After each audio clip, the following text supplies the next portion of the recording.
One. Hi, welcome to Story for the Issues. I am Lalo, And I'm Robert. and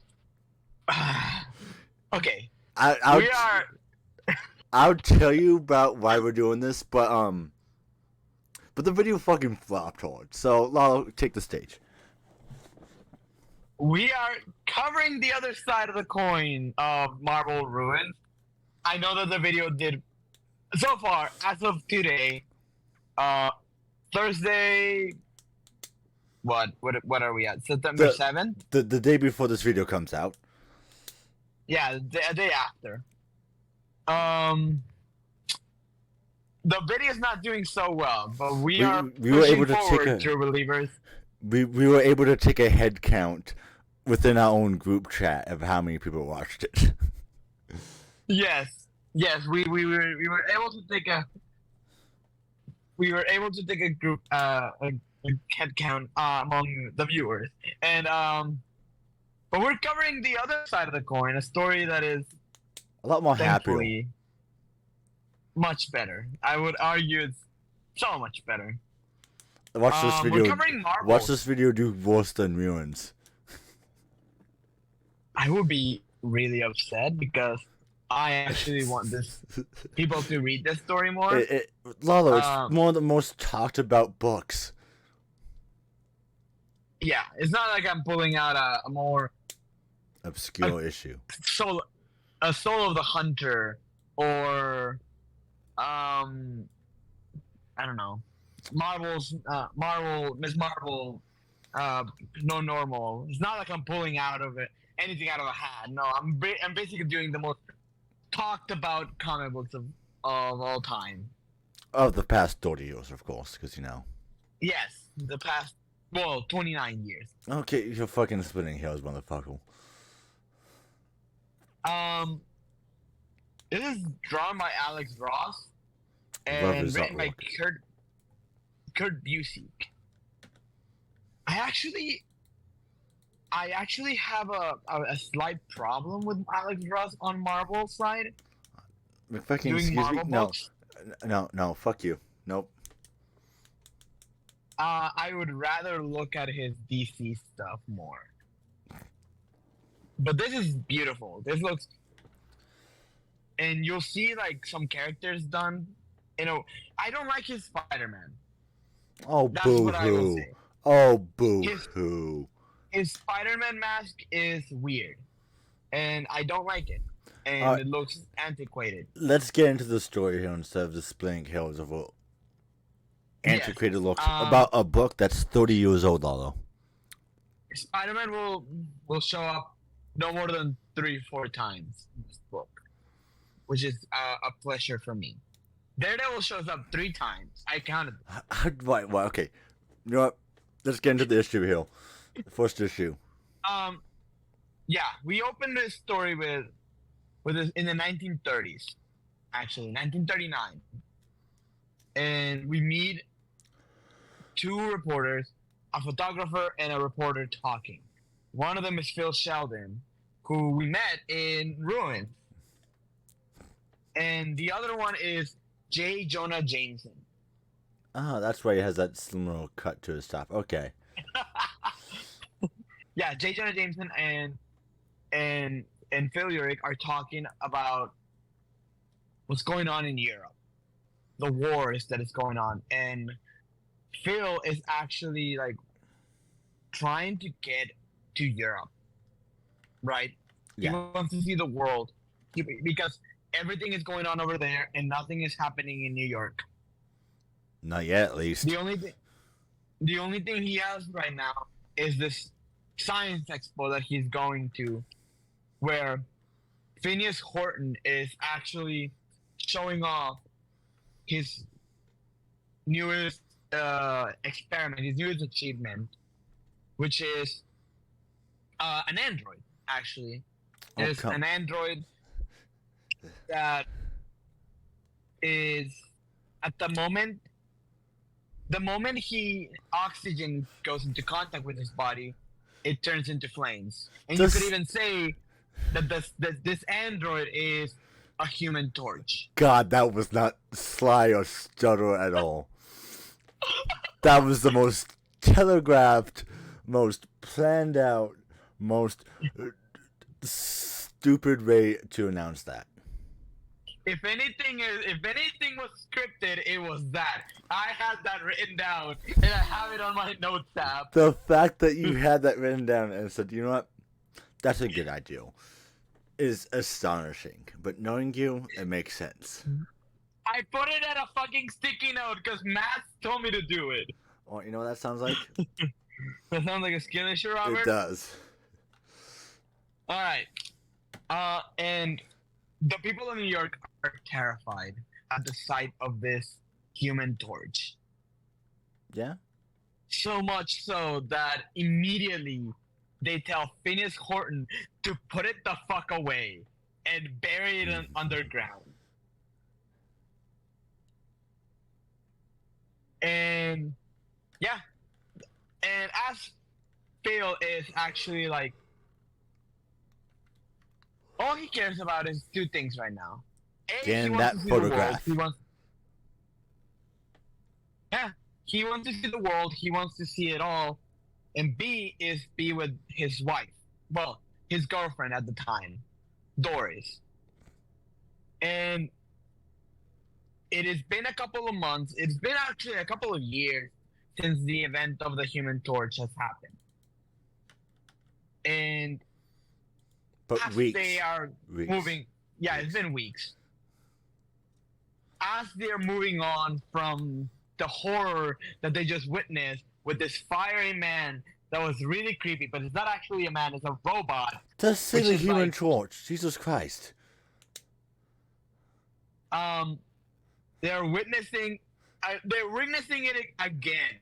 He comes out of the fucking ground and starts running amok in New York. Don't you hate when the Human Torch just runs amok?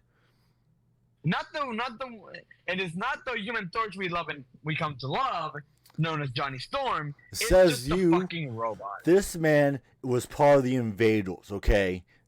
He's a goat in his own manner. And the reason why is because if you know like your history of Marvel Comics, he goes to fight Namor. Or Namor. There you Namor go. the...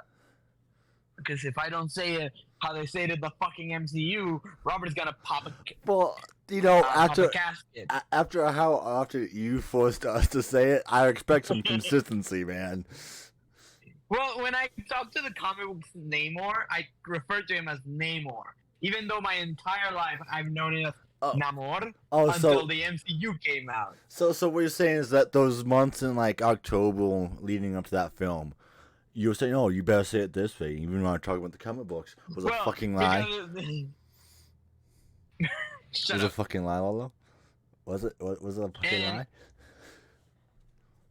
No, it wasn't. But I've grown accustomed to both ways. Sounds like you're backtracking, Lalo. That's what it sounds like. And there is basically they're telling Phil to run to get the picture of Namor or Namor. Yes. And people are describing him how he was able to bounce bullets off of his body, or he would throw a fucking police car at the officers. Man, fuck. And immediately, like Phil goes on the job. Of course. But as he is going, so is the Human Torch, who is flying. Who motherfucker can fly? Well, yeah. And that was the moment that was the moment that the world saw. The whole world was nothing but was nothing more than an island, and the marbles didn't exactly hide. Under the sea. And as we're getting those moments, Phil is actually like going to meet up with the publisher, Martin Goodman. Okay, I'm gonna say this right now. Alex Ross really did enjoy the entire, era of like he just found an excuse to draw like iconic paintings. Do you know why? Do you get the publisher's name? I, Martin Goodman. yeah, it's one of the names, isn't it?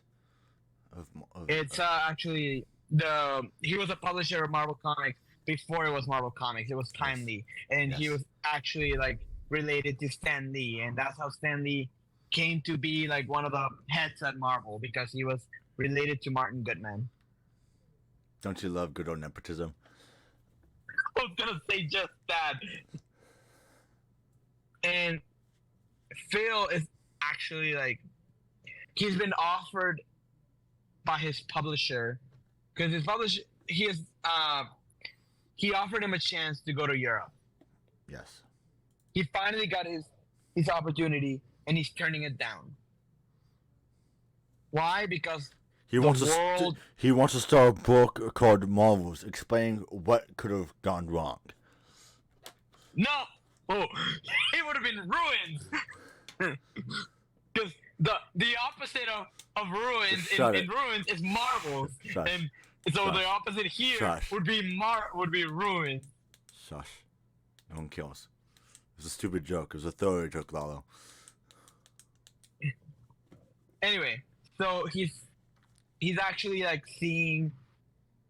He sees finally that the world is no longer like Europe, but New York. The world is in New York.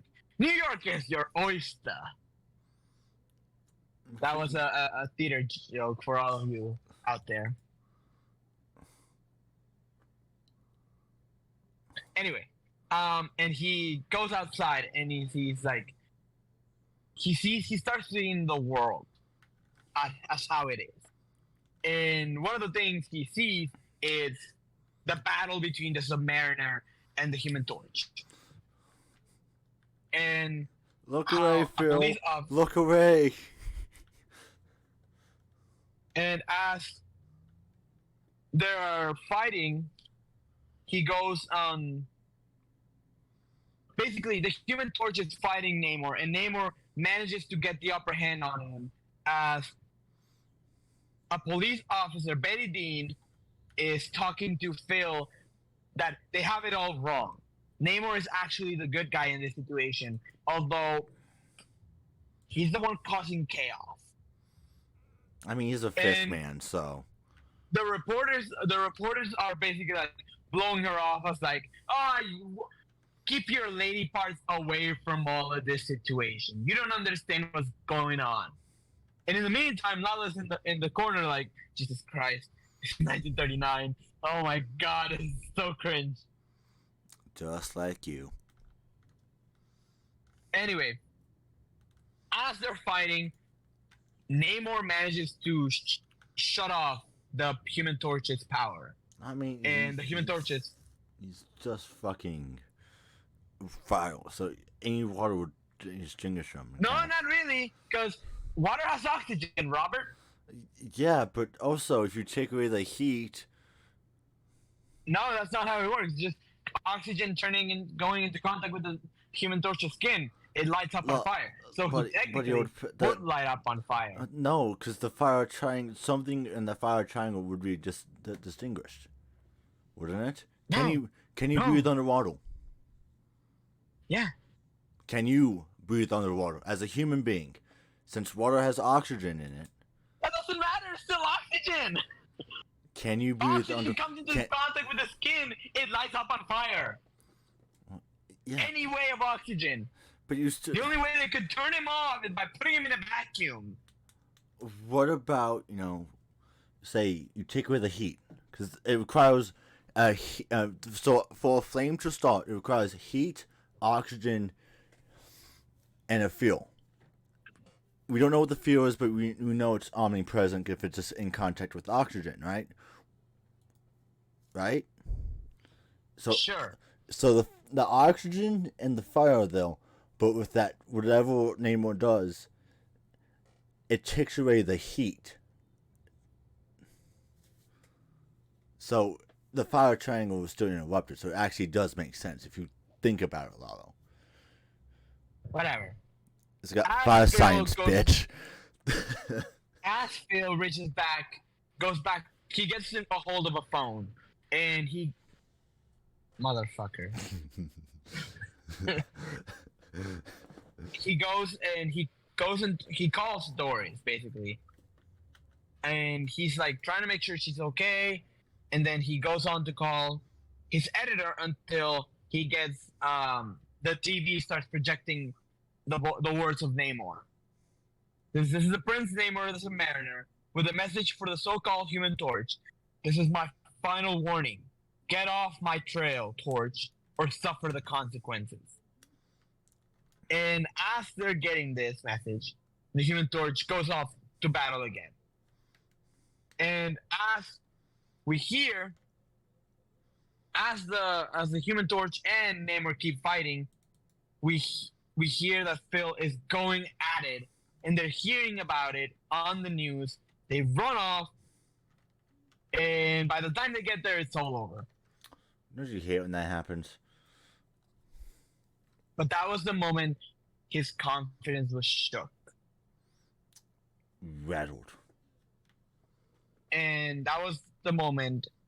Basically, he saw Namor doing so much destruction and getting nothing for it.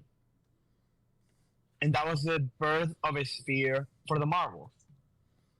And his basic takeaway from this is, how can I be a man that protects his family, that builds a family, if I can't even protect them from the worst that is out there, which is the Marvels? And he goes up to Doris and calls for the engagement. Oh, damn. Thinking that eventually it would blow over. Right? This couldn't last forever. Or could it? And as we get more news, we find out that there was someone else. There were more Marvels that coming out. Like the one and only Captain America. USA. USA. I'll shut up. Or other characters like who were all part of the Invader. Like Bucky Barnes. Actually, Bucky Barnes wasn't he just a regular human? Well, he was just a kid. Yeah, he was a kid. He was the fucking Robin to Captain America. He was like a 15-year-old kid. And the Marvels are no longer something to be afraid of. They're heroes. And Captain America's kicking ass over in Germany because of Pearl Harbor. How would imagine like being Phil Sheldon, right? Seeing your city getting torn apart by Namor, right? And then seeing him stand side by side with the Human Torch, Bucky, Captain America. He hasn't. Namor hasn't come back. Namor hasn't come back. Well, you said the other people who'd become invaders, and Namor was not yet. Not yet. Not yet. Fuck you. Namor hasn't joined. Fuck you. And we get people talking about how the Marvels, how Captain America is gonna give them what for, and he's so dreamy by the American public, by the women, and we see Jack Kirby. No, we see Nick Fury actually talking about how he's excited to join them on the other side, and Phil is actually going to the movies to watch one of those fucking cartoons that they played in the theaters back in the 40s. And he finds Doris going out with Bill Lumpkin. You know, from the Fantastic Four? No, I don't actually. Really? Yes. Okay, I'm going to give you some context real quick. Bill Lumpkin is the mailman of the Baxter Building. Okay, that's okay. Okay. That's all you need to know. That's all that fucking matters. Yeah. And Phil finds Doris going out with Bill Lumpkin. And she's like, "Hey, Phil, how are you doing?" And he's like, "Oh, it's going good." And he sits, and the guy who's with Phil, he's like, "Hey, you're not going to say anything? That's your girl, man." He's like, "No, it's fine. I don't want to make a scene." And he sits down, and they're about to play the movie. And before that, they play They play news. one of those They the play news newsreels. commercials. They play newsreels, Yeah, Lalo. That's where the term newsreel came from. Is from them actually showing news before a film. and Namor is fighting with the Human Torch, Captain America, going up against Japanese forces. Oh boy, that's a very problem. I'm sorry, I shut up. Continue, Lalo. And Phil sees now Namor for the first time in a long time since that attack in New York, and his mouth wide open. His mouth is wide open, and for a second, everyone is in shock, in horror, not in horror, but in cheer, and they cheer for him. Namor is moved on from being the attacker of New York City to one of our marvels. Also, why does a Japanese base have a Nazi flag? I don't know. Do you think they know? Do you think Alex Ross knew the difference? And you're like, I'm just gonna draw the Nazi flag because I think it's fun. Because the Imperial Army of Japan's flag was different than what the actual flag is now. It was more of like the rising sun type of flag back in the Imperial Army days. I don't know. I think Alex Ross was just like, I'll just draw a Nazi flag because like as a history buff, this neat. fucking pains me. And we see the Torch, the Human Torch, and the Submariner fought against the warmongers before, but never so publicly, never so spectacularly, and never together. And if it struck me as odd at the time, to applaud to two men who caused so much destruction so recently, I was too busy cheering to notice. Overnight, we adopted the Marvel as our boys, and we weren't shy about it. USA. They were a representation of who we can be and how we can use them to join ourselves.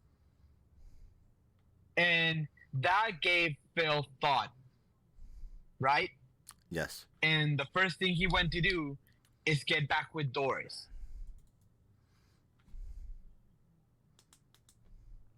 Not reassembling the engagement, not re-engaging themselves to each other, but giving it a second shot. And it wasn't until suddenly there was a report. I've been asked to tell you that Submariner has apparently launched a military attack on all civilizations. He's been reporting battling both British and Italian forces in Spain and is currently in possession of Gilbatral. The Human Torch led a British counterattack, but he has not been heard from in many hours. And immediately, everyone was in evacuation mode. Yeah. Sirens went off because the Submariner is launching a tidal wave against the city. And Phil's first act of response was, I have to go. This is the news. It is my job. Get me pictures of Spider-Man. Spider-Man is not around at this time. Shut it. And it was time for him to... Can you see it's Morbin time? What? Can you see it's Morbin time? It was Morbin time. And he was getting with his reporter, going over to the scene where they're stopped by police actually and said, "Go to the shelters, both of you. We are pressed." And they're like, "Okay, have a good day, sir." Look away, Phil. Look away. No. And as the fight is getting through, the Human Torch and Namor piled through a building where a chunk of concrete smashes Phil in the eye. And by the time he was awakened, it was all over. No, Phil, you should have looked away. Like I've been saying. Wait a minute. Does this mean canonically in the Avengers game universe, Namor and this version of the Human Torch exist? Yeah, because Phil Sheldon was in that game. I remember that. It was in that game, That was one of the. and was wearing an eye patch. He was very He poorly was wearing rendered. it. He was very poorly rendered, but yeah, besides the point. They didn't do my man Phil any justice either. And actually, I thought it was really cool that he was excited about. I guess his take on the game, the take they took on the game as a reporter was more modernized for today's era. Well, yeah, but they still did my man Yeah, dirty. I will say that game. I barely remember anything from it. Oh my god.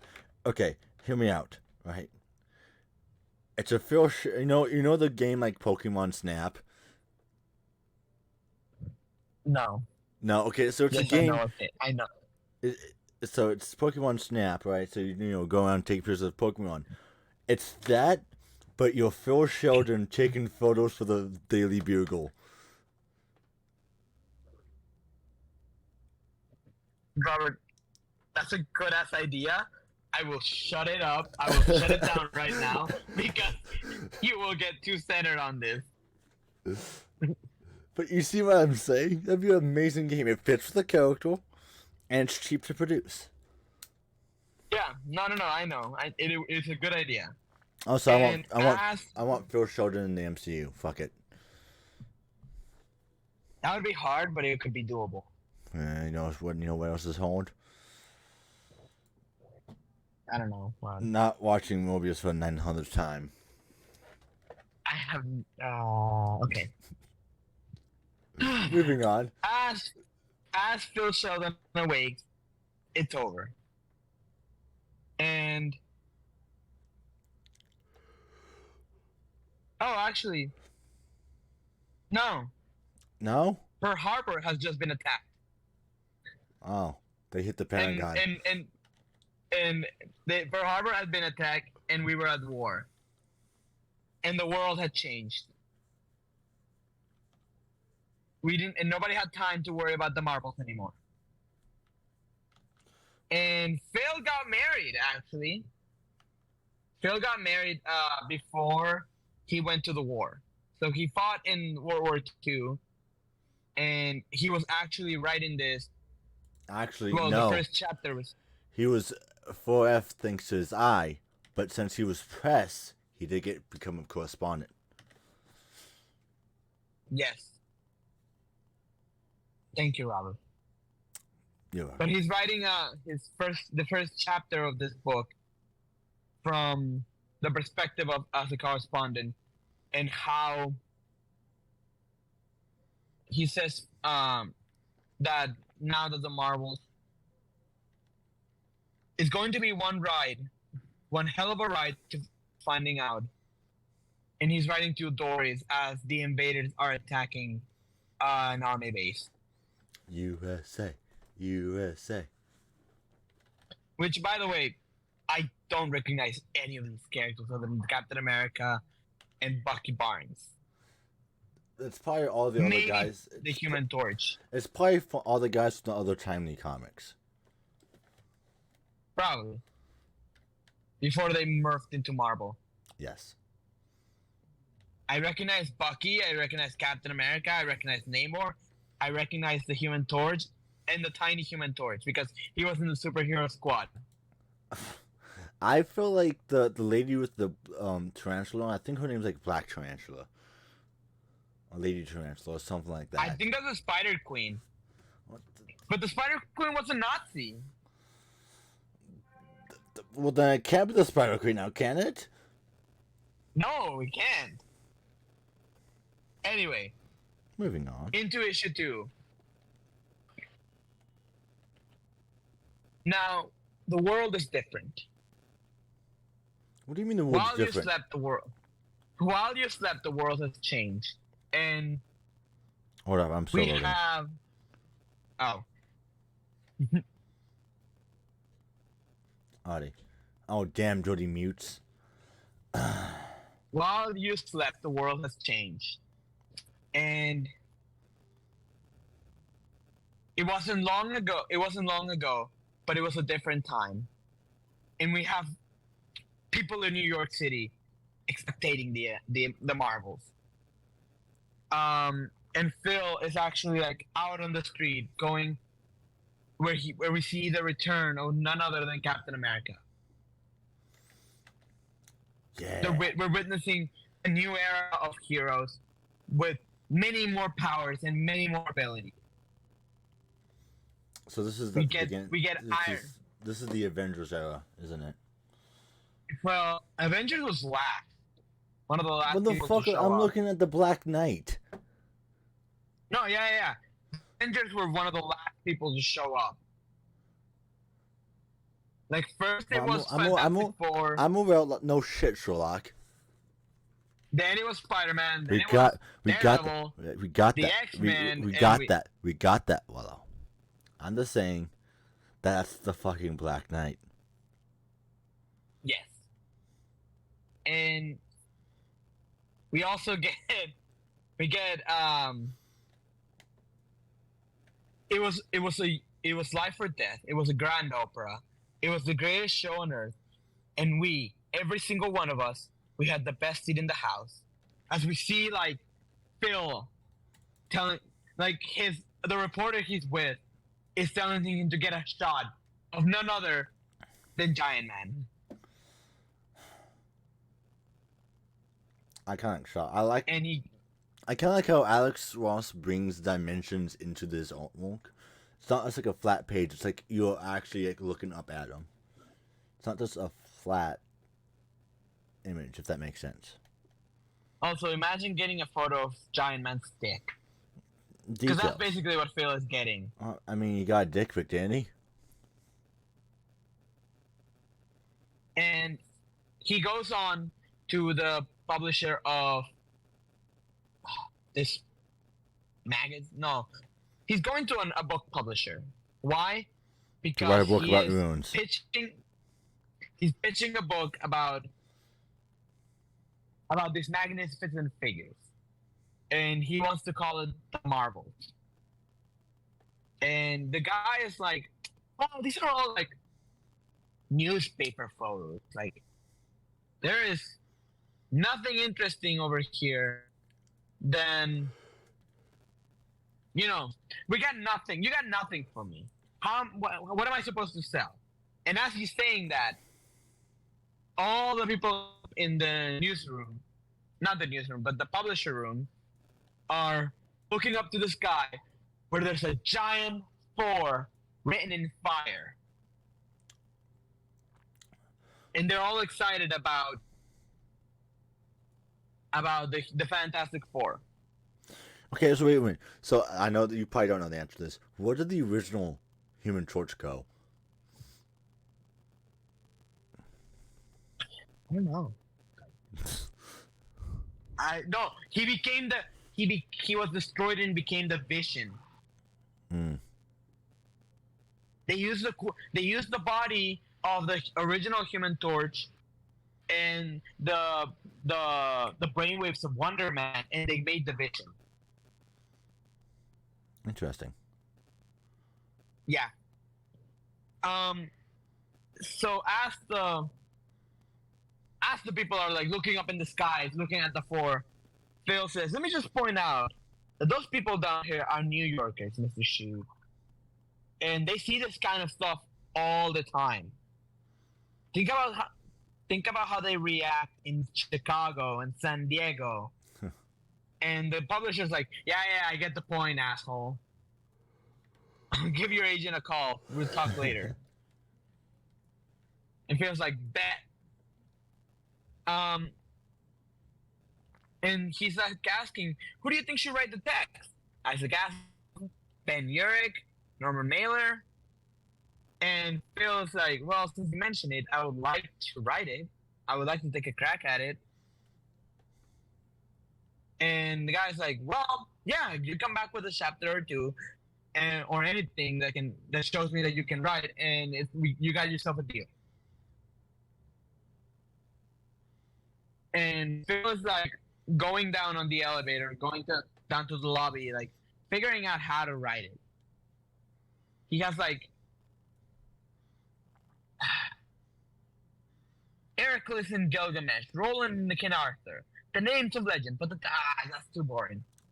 Colorful costume, peculiar name, astounding powers, put them together, that's too corny. And he's like thinking of what to write as he sees a running mob going across the town. Can we talk about the fact that Alex Force actually plays homage to the fact that the Wasp was also a fashion designer at the time? Yeah. Well, it says that their new clothing inspired by the wonderful Wasp. Well, yeah, but no one really knows who the Wasp is at this time, right? No, yeah, it could be Janet Benda. I'm pretty Exactly. sure they don't know. They don't know because they don't know. No one knows who the new people are. Exactly. So Phil is like, hey, what's going on? What's going on? He's like, we're gonna get him. We're gonna get him. I swear. He's like, hey, what's going on? You don't get it? A construction worker. They just attacked them for the thrill of it. Don't you hate Somebody's got to do something. They knocked him right off the scaffolding somehow, but that wasn't enough for them. They tried to blast him to bits, clawed at him. They tried to smash him into a wall. He's still alive. And as they're going after a group of mutants, calling them all kinds of slurs like muties or freaks, and some of them are after like grabbing at Jean Grey, while Cyclops is like, "Don't touch her," and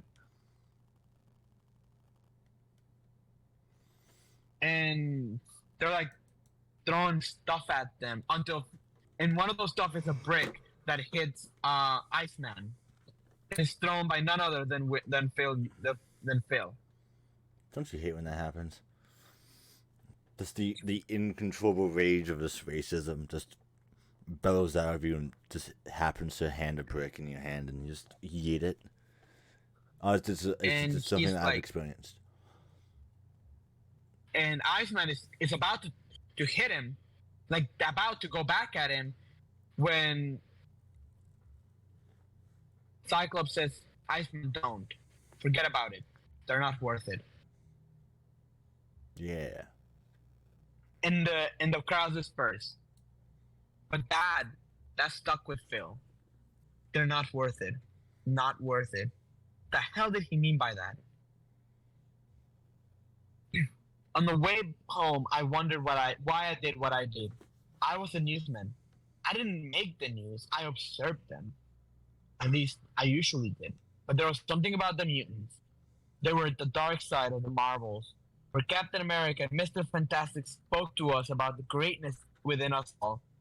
The mutants were death. Ayo. Based Phil Sheldon? They didn't even have to do anything. They were our replacement. The next evolutionaries did. We Homo sapiens were obsolete, and they were the future. They were going to kick the dirt onto our graves. And he keeps seeing Cyclops saying they're not worth it. It was a terrifying thought. And as he gets home, we find out that Phil, well, after he got married to Doris, they got 2 little children. And Beth and I don't remember what the other girl's name. And they're playing. They're playing that she is the Hulk and the other one is the Thing. And Beth is actually like getting upset because she wants to be the good guy. And she never is allowed to be the good guy.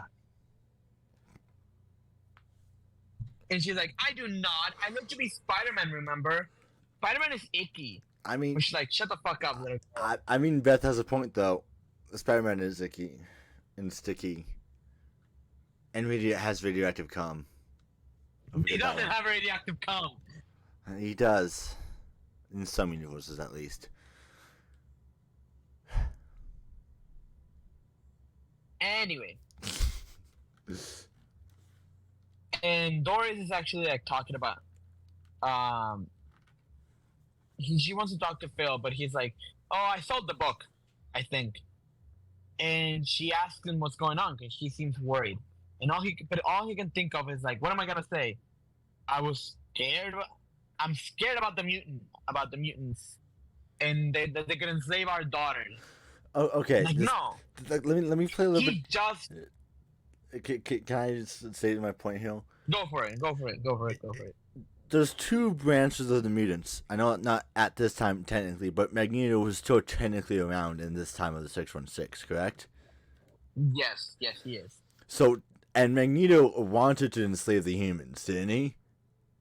Yes, yes. So, is it too much of a feel for, like, I get what the message is, but also Phil Sheldon has a valid point. He's just directing his anger at the wrong group.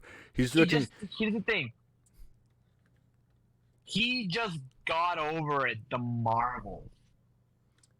And that's the thing. He doesn't want to tell Doris anything because the only reason they have a family is because he got over the fear of the Marvel. Yes. So maybe he feels like he's overreacting about this as well because this confrontation that he just had was mind-bendingly enough for him to question his whole universe again. Good enough point. But also, Phil Sheldon does have at least a smidge. I think he's not a total racist. Not yet, at least. Until he meets me, and it's just total just downhill from there. Ain't that right, Lalo? Total racist. Anyway. Moving on. And as he's developing the film, and he keeps talking of like, in a way, the mutants were worse than the supervillains. The eel, he was just a man in a suit, dangerous, sure, but the torch would stop. He would protect us. Who would protect us from the mutants? I had to wonder, were the mutants the price we paid for the Marvels? The negatives without which the pictures we painted couldn't exist? We've already covered the negatives. And after a good night's sleep, I thought I put the mutants out of my mind, and things were back to normal. As he is taking a picture of none other than Thor. As he's heading into the globe, and is being sent by his editor into a gala event of Alicia Masters. Alicia Masters is this display and gallery of sculptures. Don't you mean the trick that can't see? Yeah, and his editor sent him there because, well, the Marvels are there, and he asked Phil asked if he could write the editorial on it. As he takes pictures. So, and his editor's like, sure, go for it, and make sure you bring your camera so it's not a total loss. If anything, I get your photos, even if the article sucks. Which, like, fair, because this guy has not written anything ever. The man has a gimmick and he sticks to it. Yeah. And so he might as well, like, and they're talking about, like, over at the gallery, we see, like, statues of, like, Doom, and I think that's Thanos? I don't know. In the background, that's what it looks like. It has that giant blade. And Namor and Tutankhamun. Who else? As Reed Richards and Susan Storm are there, and they're announcing some wonderful news that they're getting engaged. How come Reed Richards looks like a... They're engaged, actually. How come Reed Richards looks like he's 40 years old? 40 looks like he's a 50-year-old politician who's just about to announce an anti-gay bill. Wow. Yeah. And look at Johnny down there on the panel below him. That's Johnny, the blonde kid. He looks like Macaulay Culkin. He looks like Macaulay Culkin. That's What literally who I thought he looked like. What's interesting is that Macaulay Culkin was still a kid when Alex Ross drew this film. When this fucking book came out, not movie. So the fact that he was somehow managed to astral project himself into the future Into the future. to draw To Macaulay look Culkin. at Macaulay Culkin as a 25-year-old man. It's fascinating. Astonishing. Now, go to the next page, Yes. and we're gonna see Tony Stark right here, Yes. and the panel below it, right? Look at the man with the white coat in it. Hey yo, is that the blind man? The blind loyal? That's Daredevil. No. And look at the statue he's touching. How do you know that? Oh, that's why. Okay. Because he's touching him. He's touching himself. You said it, not me. He's Oh, feeling look. himself a Oh, little. look at this. Isn't that the bald man as well with Cyclops and Jean Grey? Yeah, that is. Well, and that's around the party stopped when the mutants showed up. Damn mutants. And they started gossiping about them. Of course. And actually, that's Jean Grey, that's Cyclops, and that's Professor X right there. All three of them. Yes, I pointed that out to them already, Lalo. Yeah. And there's also Ben. They started talking shit about Ben too. Which, like, come on. Give my man a break. Especially when you're going through the gala of his, Yeah, fiancé? exactly. That's his girlfriend. That's his girlfriend right there. It's like going to this I don't know where I was going with that. Never mind. Continue on. Going to Steve Van Gogh's art and talking shit about his girlfriend. He didn't have the man cut off his own heel. Actually, I fucked up. Allegedly. Well, I guess if the man did cut off his own heel, I understand why he cut off his heel. So, how am I with charisma like this? How am I single? Right?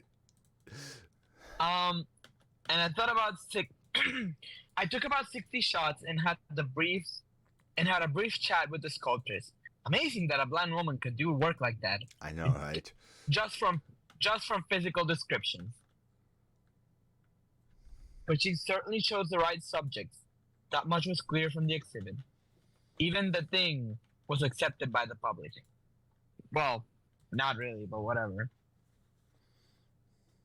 People still talk shit up to the thing. Absolutely. And all my homies hate the thing. And at the dinner table, the two kids are like giggling about the new dog they kept. While Phil is talking about how can he keep them. He looks at them and all he sees is innocence. And playing little girl games, swiping table scraps for some stray dog or cat they befriended. It was adorable. And as they're saying that Reed Richards and Susan Storm are announcing their engagement and the wedding that be soon enough happen. And all the public went crazy for them. It seemed like everyone wanted to be a part of it. As magazines are just covers of the Fantastic Four.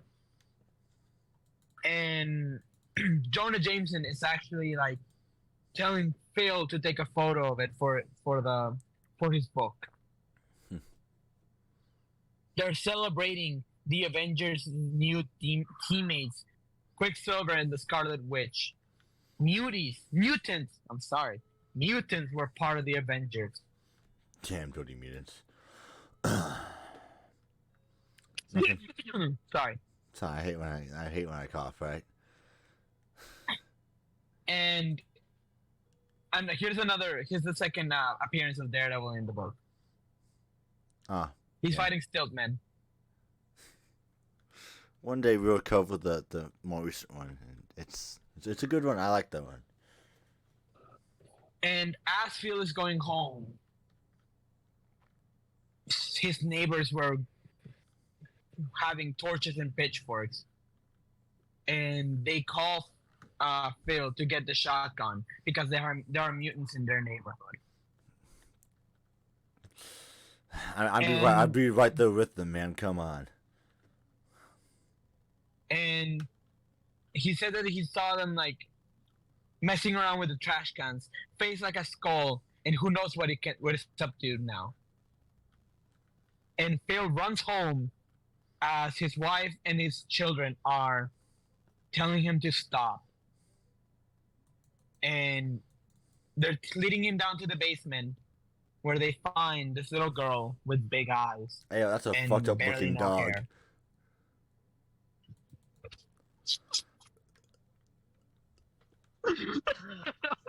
I was hoping you wouldn't say something like that. Oh, come on, Lalo. Come on. When I was trying to bury the lead a little bit back then. Lalo, buddy. And you wouldn't call back to it. Lalo, buddy. We're doing pal. Yes. You've televised these things so astonishingly bad that I know when you're trying to set something up. So I do it better than you. And as Phil sees into the and all he could think was it contagious? What if the girls had touched it? That's not how mutations work, you dumbass. He is uneducated. He's afraid. But then he sees at the little girl's eyes. And all he can see is the people in Auschwitz. Like the concentration camps. And he sees the fear in their eyes. And all he can remember is like the horrors that he survived during the war. And he says, "Dear God, Doris, she's just a little girl." And as they're trying to, he decides to hide her. And he also like at nights in the office, at the newspaper, he's looking for where she can put her in, where he can What type of adoption agency takes up mutants? Yes. Computer. And he computer, tell me where to adopt a mutant. Computer, you're not hearing me. No. I don't want to adopt a mutant. I want to give it away. Not give it away. I want to. Never mind. And he calls to the FBI if they have any pamphlets on mutant sightings. And the lady on the phone says, if you have a mutant sighting to report, sir, we'll have a team of agents sent right away. He's like, no, thank you. And clicks. Turns off the phone. And he sees the X-Men actually going above him. And he's tempted to call them, but he remembers the act of violence he committed against them. And all he can remember is, forget about it. They're not worth it. And he says, what if they remember me?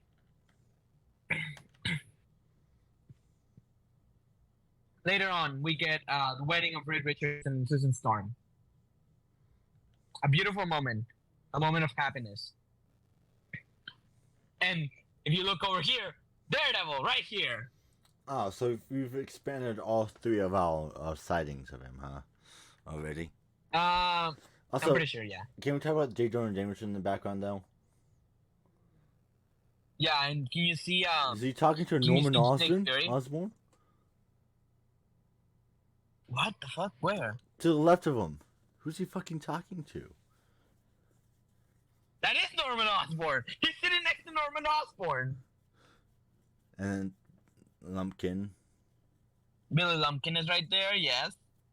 I'm looking for Peter Parker. He's not gonna be, though. Is that fucking... He's probably not. Hey, look, Nick Fury's in the background, though. Dum Doggin. Yeah, I was gonna say that. Who's that man next to Nick Fury? Is that one of the Howling Commandos? I don't know, Robert. I wouldn't know. I probably want to say Colossus, but that doesn't make sense for him to be standing next to Nick Fury. Yeah, and he would be much taller. Yeah, that, and also you wouldn't be looking. I think it's the Black Hound Commando. They just printed it in gray. You see Paul McCartney? No.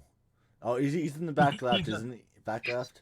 Yeah, he's on the back. He's on the background. It's weird. It's weird. It really is. Doctor Wasp, Strange is right there. Alicia. Quicksilver and Scarlet Witch.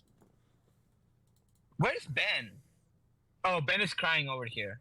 Bend these nuts in your mouth. Ayo. How? Never mind. Come on. Finish it, Law. Finish it. Come on. How? I don't know. How professional? Yeah, I was Okay, looking for that word. That has to be all 4 Beatles here somewhere in this crowd. All Beetle, all 4 of them. Yeah, because there's another Beatle. There's another Beatle in the back right. Yeah, that's John Lennon. No, it's not John Lennon. I think it's Ringo. Is it Ringo? I don't Looks know. like Ringo. I'm not a Beatles guy, so. Neither am I. But oh wait, there's another one. There's one just behind Stephen Strange. Yes, that is the third one. So Why we're are they? And there's a next to Nick Fury. Next to Nick Fury. Yes. There you go. Why Why did you play Rose Bottle but fucking the Beatles? With the fucking Beatles? Because I saw Paul McCartney and that gave me such a weird vibe from the book. And I was like, whatever, we'll find all 4 of them. Who's that standing behind Iron Man? Is that Where the fuck is Iron Man? Hank Pym? There he is. Is that Hank Pym? I think that's Hank Pym. Okay, because he's standing with all the other Avengers, so I assume he's an Avenger. Yeah, and I think that's the Wasp next to him. Yeah. How come the Wasp was like something that something that would come out of Big Mouth? Like from far away? Oh Christ. No, I can't unsee it. You see it now? Thank you. You're welcome. Also, is that's not Aunt May. Next to John Lennon. Oh, one of my Behind buddies, John Lennon. one of my buddies just decided, it would be funny to hop online, so that's probably everyone out recording. Continuing. No, that's not Aunt May. Can't be.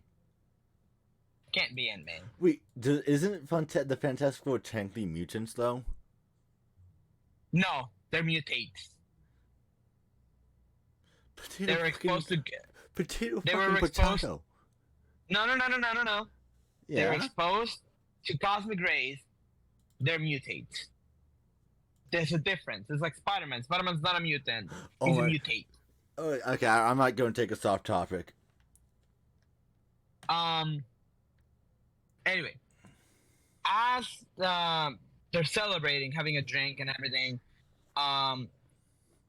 they're having a debate on the news, and basically it's the world versus the Fantastic Four, not the Fantastic Four, the X-Men, and how there is Professor Xavier debating with Oliver Trask, and how no matter what Oliver Trask is sending his Sentinels. Yes. And actually, one of them attacks Professor X. How could you forget that man's name? How do you know I forgot? Because you did that. That means someone forgot. You're just trying to remember. We talk about how we talk about how he gaslit Krakoa into committing suicide about once a week. Motherfucker was Jim Jones. Motherfucker was Jim Jones telling people to drink the fucking Kool-Aid. Continue. And anyway, and there's riot in the street. There's panic, all from the hatred of the mutants. # not my human. And all Phil does is go out there and take photos of the horror that is going on outside of this. as a good photographer should. Yeah, and Holy fuck, that's a dead man. yeah, and it's funny because it's not funny. It's horrible, actually. It's funny. It's worth noting that it's a black man. God damn it. Why must you make... I understand that's an allegory, yes. But you just have to point it out. It's because the mutants are, in of itself, an allegory of civil rights activists.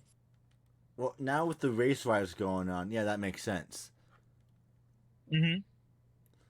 And originally, like, that's how they were perceived. They were, Professor X was Malcolm X, and No, Magneto is Malcolm X, and MLK was Charles Xavier. Whatever. Because Malcolm X was the more radical one. Well, yeah, and isn't Professor X more radicalized? Well, no. Charles Xavier is about, telling the kids, do good for the world. Isn't Professor X an asshole? He is an asshole. Don't get me wrong, right? Don't get me wrong. He's a dick. He did kill an entire civilization, mass genocide. But starting off, Charles X, Professor X, Charles X, pretty much told the X-Men to pretty much win over hearts and minds. Yes. Something that MLK was for. Malcolm X was the more radical one, telling people to, start shit. And who the fuck was Gandhi? Gandhi was an Indian man protesting the British occupation of India. See. And it was, as the riots were going on, all in a flash of light, it ended as the Sentinels came down upon them. And that's how it ended. And Phil remarks that he took the pictures to make sure they couldn't forget what they did. The horrors that they committed. And as it all ended, all he could think of is my family, my kids. Yeah. If they find the mutant, they'll burn the house down. And as he gets onto the house, Doris tells him that she left a note. It says, Dear Mr. Sheldon, thank you for everything. Out. I have to leave. I do not want your family to get hurt because of me. I took some food. Thank you for the new clothes. Love, Maggie. That's some awfully nice handwriting and somewhat decent spelling. I don't know. Have you looked at my brother's handwriting? They're not 6-year. I don't think they're a 6-year-old. Lalo, buddy, look at the kid. Look at the kid at the issue. She can't be more than 6, right? That's fair. Like, she's 6 or 7. Throw back to the time you were 6 or 7. Were you writing and spelling that good? Motherfucker, I wasn't writing. I could barely know how to read. Exactly. So I think their mom just shoved her out of the house and left this note for left Sheldon this note. Oh God. See, I don't think Doris would have done that, considering how much trouble she went to keep the child hiding from Phil. Or how Phil had a change of thought. Maybe Doris said the same thing, but in reverse. You ever think about that? Oh my god. Now we make Doris sound like a bitch. I mean, she is one, so. What? Dun dun dun. And the child is like looking at. She looks at her dad, and says, "Is Maggie going to be alright?" No. See, I remember the mutant's name. I don't remember any of Phil's kids' names. I only remember Beth, and I don't know which one's Beth. Beth is the younger one, the one without glasses. I think so too. Who the fuck is the other one then? Fucking beats me. I don't think they actually give her a name. I'm just gonna call her Annie. How about that? We're gonna call her Annie. Let's go for that. And Copycat. Phil goes, I don't know, Jenny. It's Jenny! Her name is Jenny! Ah. Beth and Jenny. I guess There you go. I guess we read the book. We would have fucking known. I don't know Jenny, but I hope so. And we go into issue 3. Can we talk about the fact this is we're already an hour into recording? Yeah, this is already double the episode of Ruins. Also, we have a lot more to rant about. Well, also, it's also double. Yeah, you didn't let me rant at all. Well, Lalo, you were speechless the entire time, so. That's fair too. That's also like I could not like think of anything. I tried to make some jokes. They weren't hitting. The fact that I broke Lalo and made him actually shut up for once is astonishing to me. Alright, continuing. Amazing how fickle the public is. Not 2 months ago, after the Fantastic Four wedding, it seemed like all they wanted was marbles. Out of the marbles was blood. Oh, can I talk about the fact? No, sorry about this, Lalo. But in this most recent wave of the Sentinels thing, I know, trying back to Sentinels, Tony Stark's still a fucking dickhead. Wanna know why? Why? Wanna know fucking why? Because Stark Industries built the new wave of Sentinels. The fuck? Yeah. Yeah. What a dick. I mean, what's fucking even worse, Lalo? What's worse? Guess. Ah, shit. Guess. He made them like adapt. I don't know. They make adaptoids now. No, the same paint color as like the paint scheme as his Iron Man suits. Oh my god. Yeah.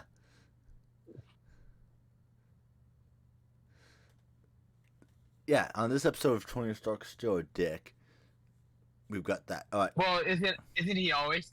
Yes. Anyway, the public is not very happy with the Marvels.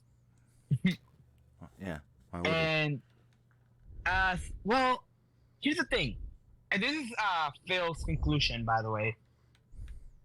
They love them until they don't.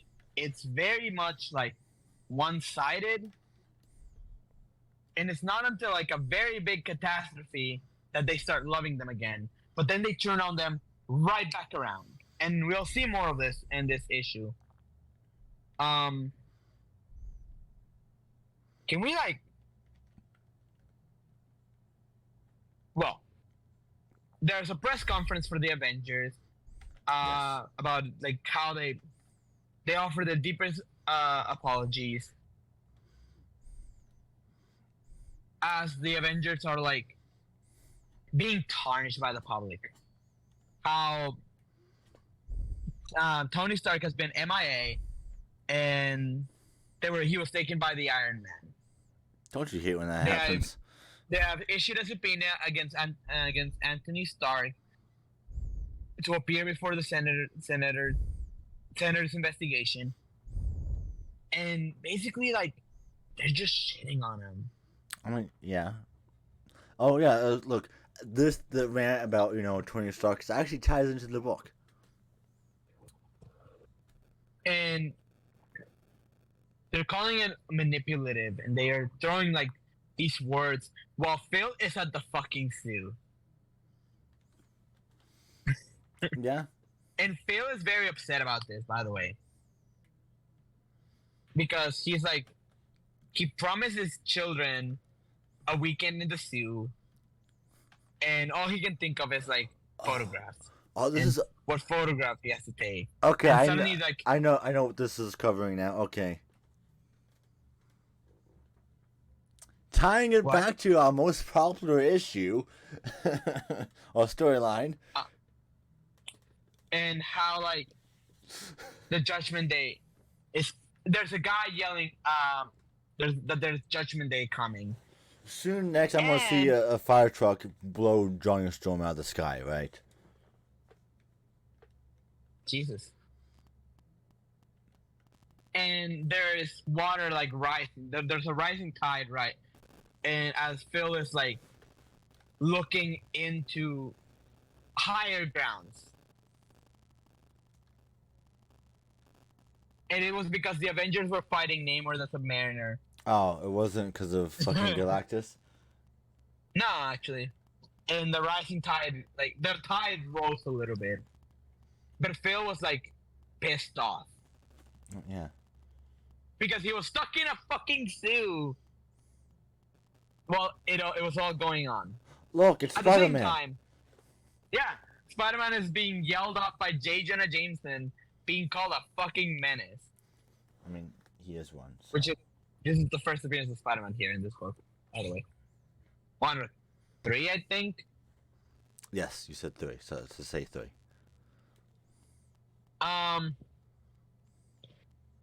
There are newscasters like talking about Spider-Man, not Spider-Man, the heroes of New York. The Hulk is attacking the White House. See, getting a immediate, get into hiding, motherfuckers. Fuck you. Phil is developing some photos while his wife is telling him to go eat. And then one day, Ben and I were finally about to complete the start piece. When in the meantime, the sky was ablaze. Now can I say tying back to our most popular video? Yes. Now tying back to the most popular video. Check out the Coming of Galactus. Well, Galactus does come, and it's a lot of it. We. Thank you, Robert. Of course. We talked about the Coming of Galactus on our previous episode, a couple of episodes back. Go check it out. There's and the Human Torch is like flying around. People are calling out onto the sky. When the sky is completely turned into rocks, he's fighting the Silver Surfer, as none other than Galactus comes in. It's kind of interesting. From the planet. It's interesting seeing this from like a normal person's point of view. Yeah, it's fucking madness. By the way. Yeah. Also, I kind of do like how they kind of put Kirby's style. Alex Ross blended his style with the Kirby's kind of more space-esque. And Galactus is wearing pants on this one. Thank God. Also, they're launching into battle. It's also the modern Galactus coloring scheme rather than the green and red. The monstrosity that was the original Galactus. And the Fantastic Four are jumping into battle. We see like the whole like display of the events of the story. The gas bomb that shook Ben. Don't tell them. They're gonna watch the video. Remember My bad. Go watch the video. Go watch the video. It's a good video. I enjoyed it. And they're jumping on, and people on the sky. They're like, "What are they doing? They're going inside. They lost. The Fantastic Four lost. Never back down. Never what? And never give up. And we see on the corner, we see Oatu the Watcher and Galactus just standing there. Probably talking. Imagine being a bystander and you see this giant bald dude. I would shoot myself. Talking to this other giant dude. One's talking. I would shoot myself. One's talking about eating the planet, which, to a normal human being sounds fucking insane, right? And then you see this giant baby-headed man, even toggle, talking down like he's omniscient. You know what I mean? Imagine just the wildness. And they're building the machine. Galactus is building the machine. The public sees, like, they're praying, basically. They're praying for their life. And they're saying it's all over. And as the machine is about to start, the Thing jumps in, and the Fantastic Four jump into battle. Finally, Galactus is getting up as he's going to like go back at it, and Phil is like getting shot after shot after shot. I didn't hear no bell. I didn't hear no bell, and we see like images of Alex Ross just portraying this battle against Galactus. And Phil decides to go home. Okay, hear because me it's out. over. Hear me out. This may sound very fucking sacrilegious, especially to everyone who's like loves Kirby's artwork. But this looks awesome. But I need a remaster of that issue. Oh, done. just in Alex Ross's Ross's style. Yes. Well, it would be just reimagining that issue. It would be you know what I mean though, right? No, I know what you mean. Very sacrilegious. Hang me if you have to, guys. Lynch me in the streets. But come on, the man can cook. And Phil goes back home. Like, he's going home after like listening to newscasters and there's a guy screaming on the streets that this is the end of the world. Where's the pretzels? Gotta have a party about the end of the world. Hey, everybody, it's the end of the world. And the fight ends. Well, the fight is still going. We get this like mirroring as the fight is going on, which is kind of cool. I really appreciate it. Like, we see like a moment of the fight, and then we see like what's going on. People reacting on it. And one of them, actually, the one that hits is a man is like talking in a car, like listening to the radio about the report on the radio, and he says, "Just find Captain America."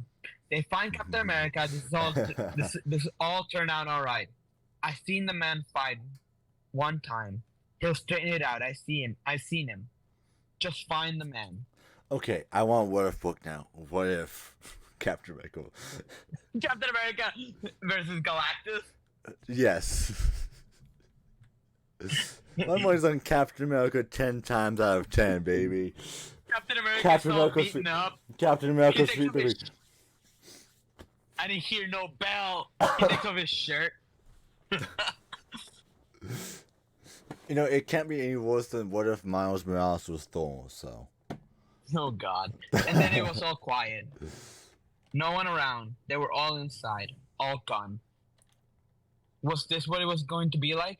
Silence and emptiness forever? And we see like a huge splash of Galactus still fighting the Silver Surfer, which is fabulously done, by the way. Again, can you agree with me? You know, reimagining. Yeah, no, I agree with you. No, yeah. Also, I like all the helicopters in the background.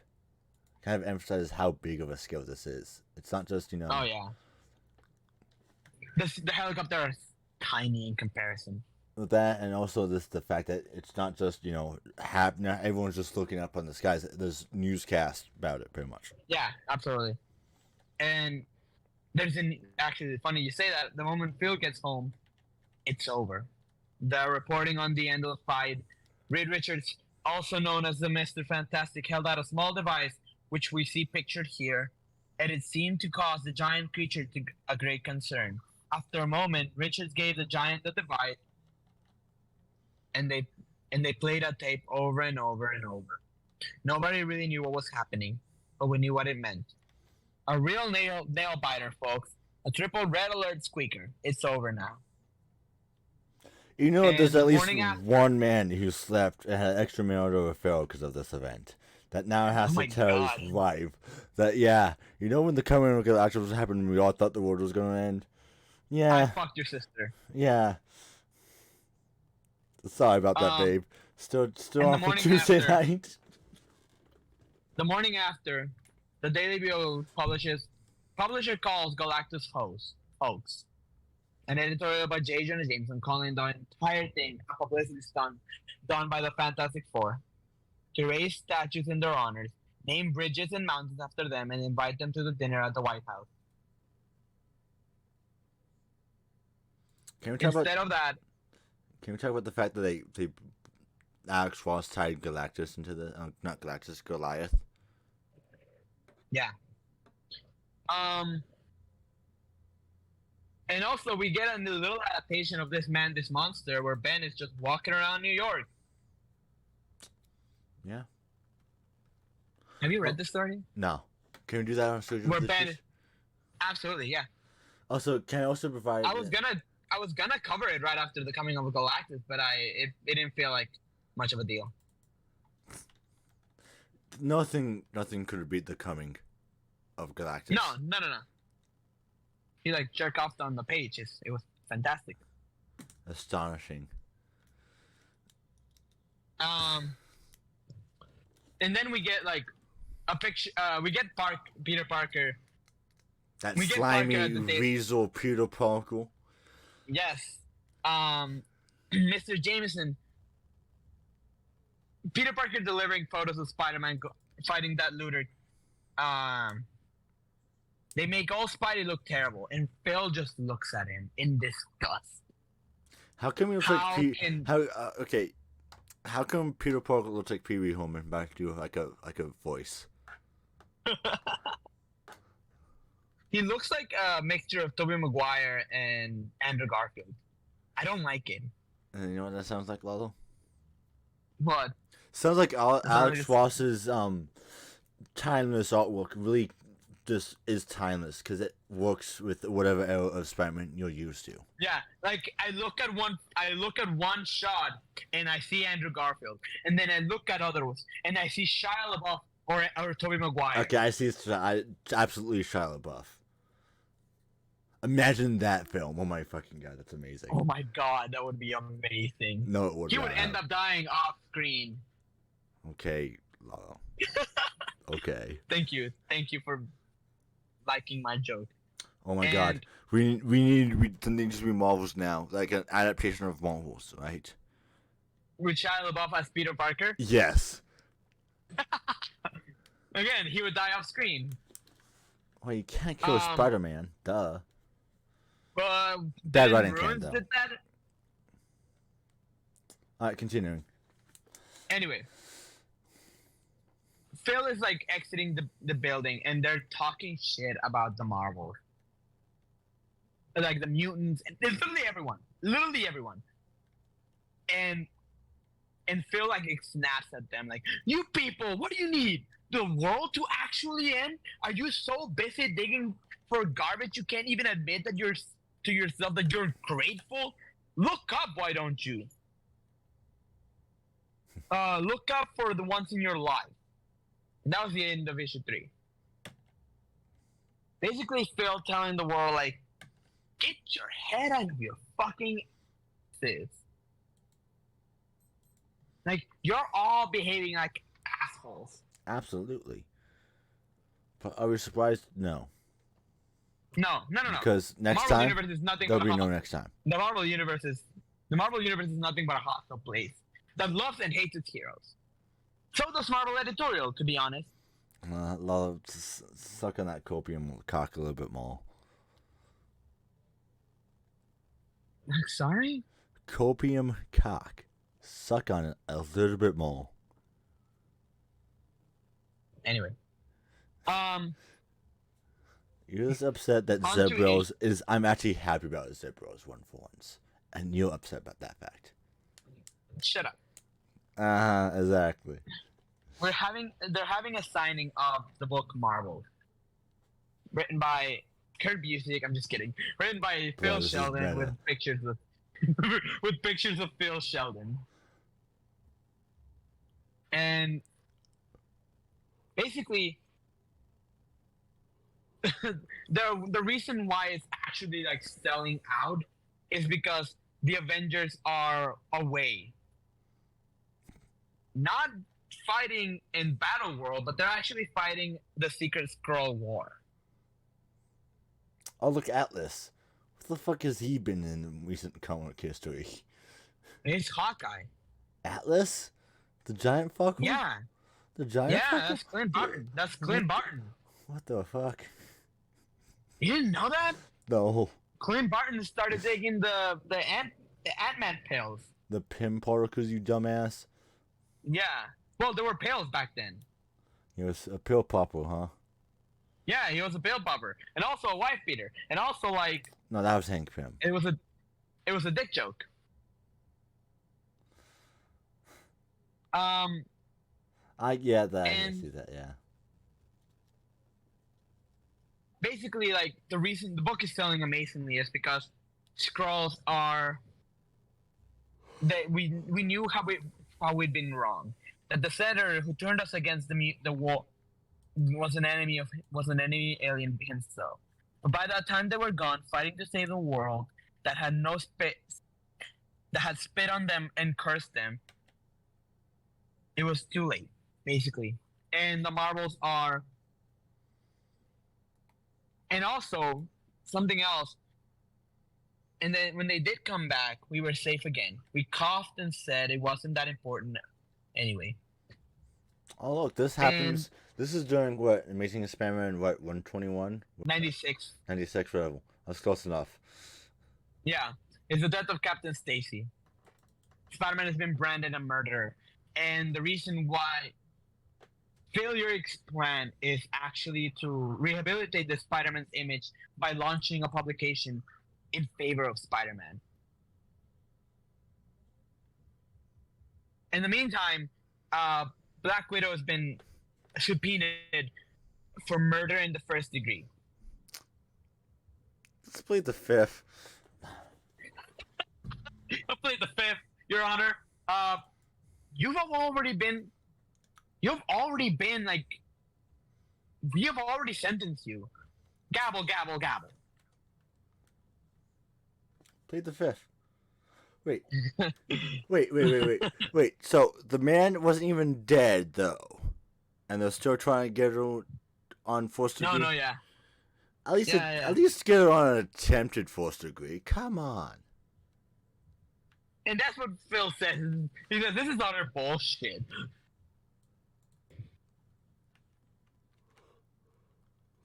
And oh look, basically, it's a looking glass into ruins. Full ruined in Tony Stark riot. Iron Man, Guardsmen, last out student demonstrators. Yeah. And they're trying to, like, basically, like, they're publishing stuff, more and more stuff against the Marvels. About anyone. And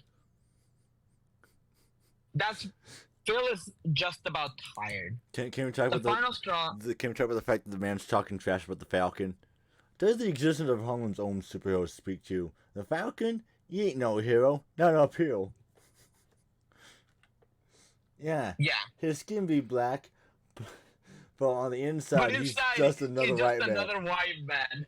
It's not beautiful. Oh, how timely this is. What?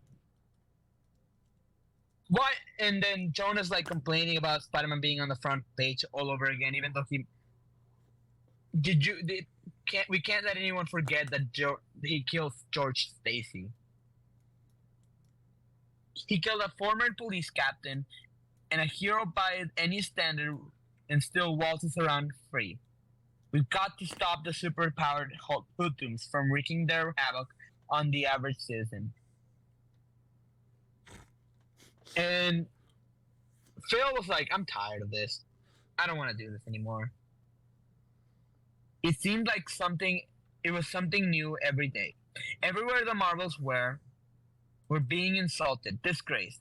What was wrong with us? The final straw came while I was on vacation. I was drowsing, dreaming of angels and giants and a calm, comforting voice that glowed within my head.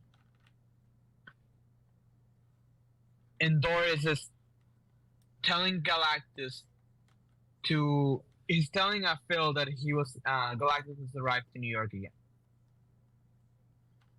1 second, Robert. Man decided to go fucking ghost. That is wild.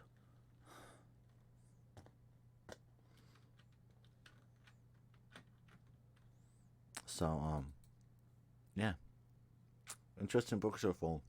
Definitely got more content out of it than the other book. That was a fun little drama filled with everything.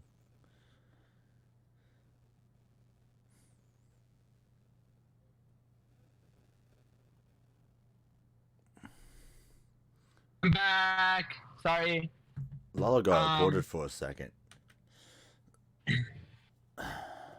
Basically, Galactus has arrived to New York again. He returned to Earth, and the Fantastic Four drove him off. And Reed Richards Reed Richards spoke to everyone, somehow right into our minds, telling us we were safe again, that everything was all right. Okay, you tell me that he's not a mutant, just a mutate. He basically like used a megaphone, a mental megaphone, and astral projected into everyone's brain. I'm joking. Calm down. No, I know. And that was the final straw for Phil. That's how he decided to start looking into the Captain Stacy murder case. And he will do everything in his possible hands to exonerate Spider-Man for the murder of Captain Stacy. Yeah, you tell him, Steve. Right? Dave. Yes. And at the same time, Robbie Robertson is actually like, he's sending him off to investigate about this new superhero for hire, Luke Cage. You just skipped over the Spider-Man appearance, Lalo. Come on. There's another Spider-Man appearance right there. How you can? Okay. How can you say this looks antiquated? I don't know. He looks antiquated. Well, he's taking it. Look at the mask. He's looking at more realistically. He's grounding the superheroes. Alex Ross's Captain America doesn't have big bulging muscles. He has a padded suit, but you can still tell the outline. This is the same ideal. You can see the nose impressions. It's still the Spider-Man mask.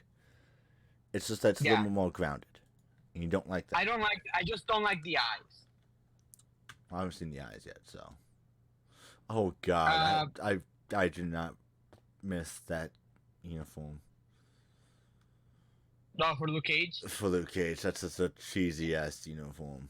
He's actually getting an action figure of that uniform. Why? Because it's part of the Marvel Knights thing. Jesus Christ. And Luke Cage is like, they're basically like telling him like, why do I want to talk to the people? I don't give a shit about the news. And Phil's like, well, there's no such thing as bad publicity.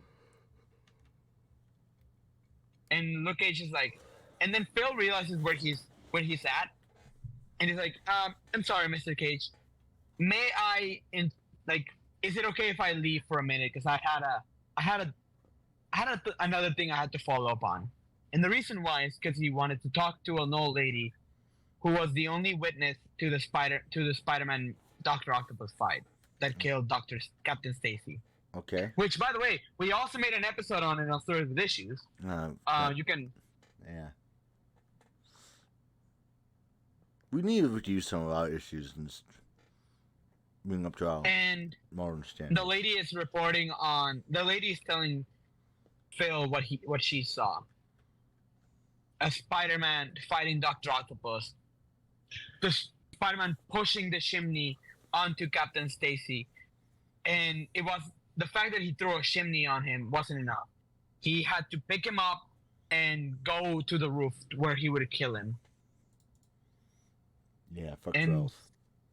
It didn't seem right. It seemed hard to believe.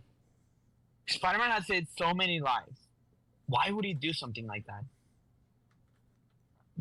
And Phil is like trying to piece it together, while at the same time, like, he's at home, like, just looking into what happened, trying to piece everything together as he's talking to his daughters, Jenny and Beth. Jenny and Beth, yes.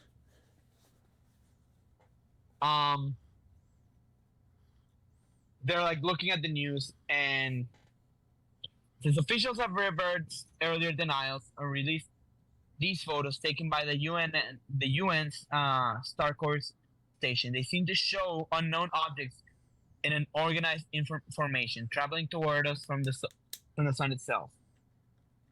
And Phil goes to like investigate what's going on. More like he's going to conduct more interviews. Of course. He shouted Captain Stacy's name before he knocked him over the chimney. That makes it cut and dried. as far as I'm concerned, basically everyone keeps telling the same story. And Spider-Man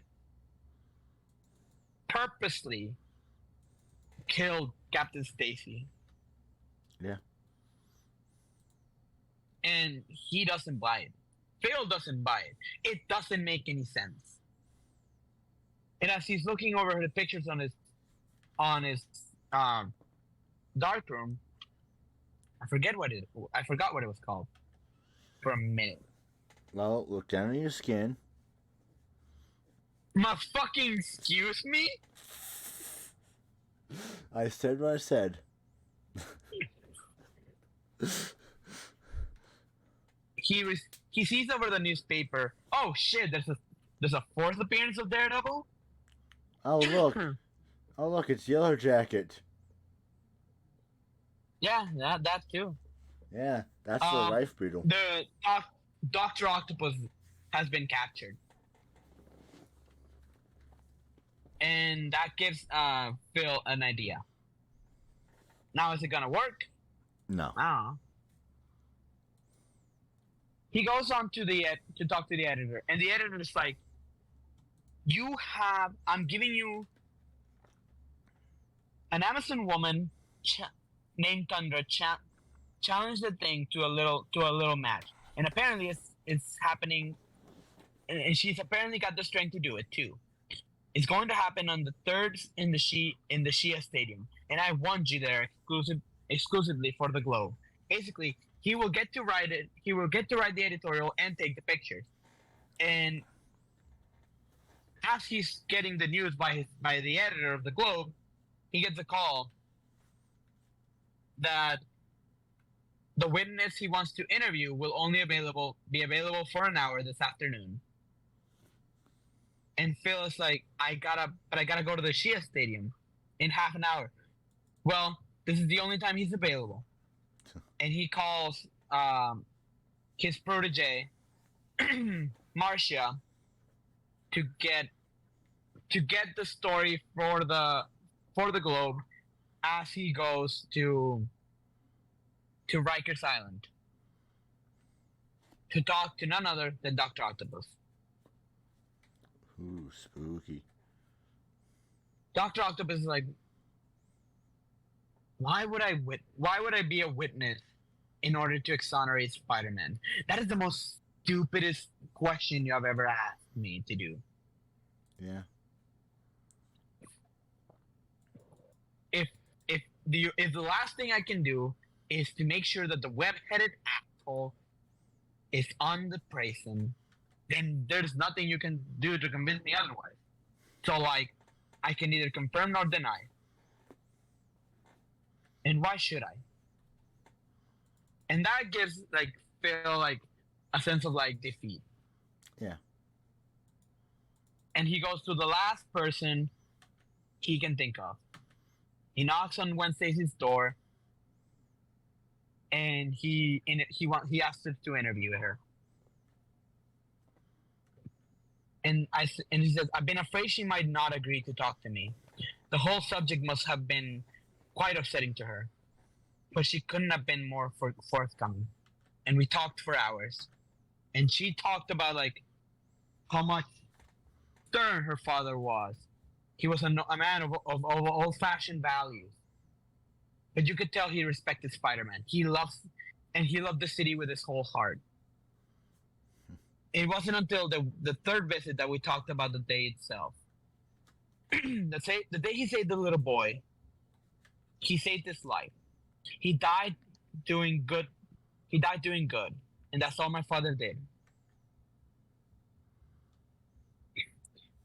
And they got to the topic of Spider-Man. Spider-Man, I hate how he skitters. You look up and there he is, all crouched. I wonder sometimes if there's a face behind that mask. No. I hated him at first. I knew it was all his fault. But now, I'm not so sure. And after talking, he sees those signs of hope that he's never seen anywhere. And there's another attack by Namor, actually.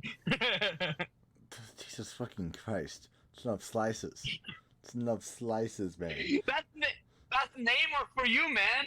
He never gives up. Just, but my man, not only is he getting smashed and Mario up by the Fantastic Four, he's also getting smashed and Mario up by the Avengers. Just give up. At a certain point, you should just throw in the fucking towel. He's a resilient motherfucker. I don't know what to tell you. What does Gwen Stacy do? She is in awe. And she says, "It's beautiful, isn't it?" And it was. There was hard science behind it all. Attack craft constructed to withstand deep sea pressures, heavily hydrated air to keep the weapons working. But Gwen described it the best. It's like snow and it's like being in a snow globe. It's so pretty and strange and linear, as if it's not happening now. Not linear. It's only a dream of something that happened once. And I then saw the wonder. The Green Goblin comes and snatches and drops off a fucking bridge. Not yet. I saw the wonder and delight in her face, and I knew the mistake I'd made. So some of us belittled the marbles, so we didn't appreciate them. That wasn't important. They weren't here to win the approval of the petty and the small-minded. They were here to protect they were here to save the innocent, to save people like Gwen. Oh no. We walked through that delicate fantasy land for what seemed like days, and I saw Namor. But I didn't just see him as he was. I saw him since the very beginning. And I remember how even then, we were so scared. He wounded him until he lashed out at us. And we labeled him as a villain. We hounded him until he lashed out at us. And then we labeled him a villain. And it fell into place so neatly. This wasn't an article or a column or anything that small. It was my book. My new book. Not a photo book. Not more of the same, but a real book. A major work on the marbles and what they should mean to us. Ruins. Jesus Christ. And just as I saw a plume of smoke in the distance and wondered what it might be. And then Gwen says that she's going to Peter Parker's apartment to find any journal that his father might have kept on him, on Spider-Man. And Phil was lit up with excitement and hope. Everything would work out. And he goes to Peter Parker's apartment and says, "Where is she?" She said she looked for the journals. She said she didn't know where she'd be, either at her place or her boyfriend's. I never understand what she saw in that Weasel Parker, leeching of Spider-Man's deeds to earn a dirty buck. And as he goes into Peter's apartment, he sees the Green Goblin taking her out of the window. And calls for a taxi, hops on it, and says, "The man in the sky, the Green Goblin, follow him, quickly!" And he speeds off onto the Brooklyn Bridge. And then Spider-Man appeared. As I knew he would, he or one of the others. I wasn't close enough to hear them, but I had my telephoto lens. I could see everything. I should have called the police, but I had faith. I knew he would save her. That's what the marbles did. They saved the innocent. That was what they were here for. I have my finger on the shutter release, ready to capture the rescue, the moment of triumph. And then the Goblin. He knocked her off the bridge. And Spider-Man, and as he throws a web together, her neck snaps. Neck breaking. And Phil says, "I tried to tell myself she was just unconscious. But a body looks one way alive and another way dead. I've seen enough of both to know in the war to know. The rest of it was a blur. The police, the reporters, the ambulance. And she was still dead. And the world did not care. There was no newscasters on Gwen Stacy. She was buried in paragraph 10. And Doris was just trying to tell Phil to think about something else. Think about that piece for the newspaper. Spider-Man failed her. They all failed her. I swear I could still hear that flat crack, echoing across the waters, echoing in my ears. I read later that it was the shock of the fall that killed her. But it sure looked like. It absolutely looked like. And it didn't matter. She was already dead. And he couldn't stop thinking of her. And he couldn't stop thinking of what happened. And Doris was trying to get his mind off of it, but he was upset that the world didn't care enough. And that was the moment Phil gave up on the Marvels. And the world just went on like she'd never existed at all. Like her death meant nothing. It just went on. After like newscasts of everything going on, everyone knew it was time to stop. Phil retired, right? Yes. And he was ready to give it all up and he told to Marsha, he gave everything, all his files to Marsha, and he was ready to retire, and as a little paper boy, threw the newspaper and said, "I want a picture of the real world. You, little boy, what's your name?" I'm Daniel, sir. Daniel Ketch. Take a picture with this young Mr. Ketch here. A nice, normal, ordinary boy. Do you recognize the name, Robert? I recognize the name. Danny Ketch. None other than the fucking Ghost Rider. The details. And that's the end of the book. I don't know. Ruins was brittle. And you may be wondering, what does the ending mean? Nothing. It means that Phil was fucking wrong. Bing that bong. you can't just unring that bell. Yes, you fucking You can't simply like say, "Oh, the Marvels showed up, but they'll leave eventually." No, you can't. And that's the meaning of the book. Like, not only they're human, but they're also like here to stay. Alive. They're here to stay forever. Nothing can change it back. And also, my copy has like Alex Ross recreating like classic Marvel covers on his style. Like, there's a cover of the Fantastic Four #1. But your pal, they can't see that. It's such a shame. And there's a cover of Amazing Fantasy #15. Enough slices. And X-Men #1. Enough slices, Lalo. And Avengers. Enough slices. And Avengers #4. Enough slices, Lalo. Anyway, this is Marvels by Kurt Busiek and Alex Ross. And it's probably one of the most commemorative books ever published by Marvel Comics. I don't know, it's kind of mid. I don't know. I think it's a fascinating story. Oh, absolutely.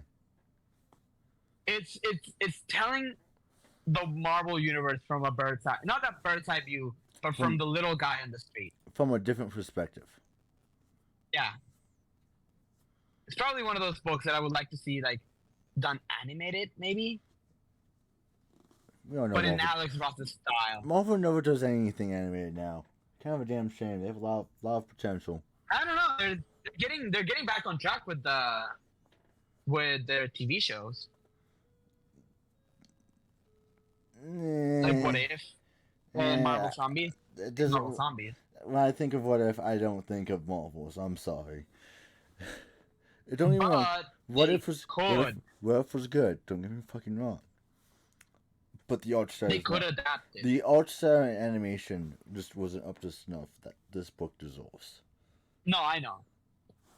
But anyway, that's all for Stories with Issues this week. Thank you for watching. I'm Lalo. And I'm Robert. And we'll see you next week. Peace.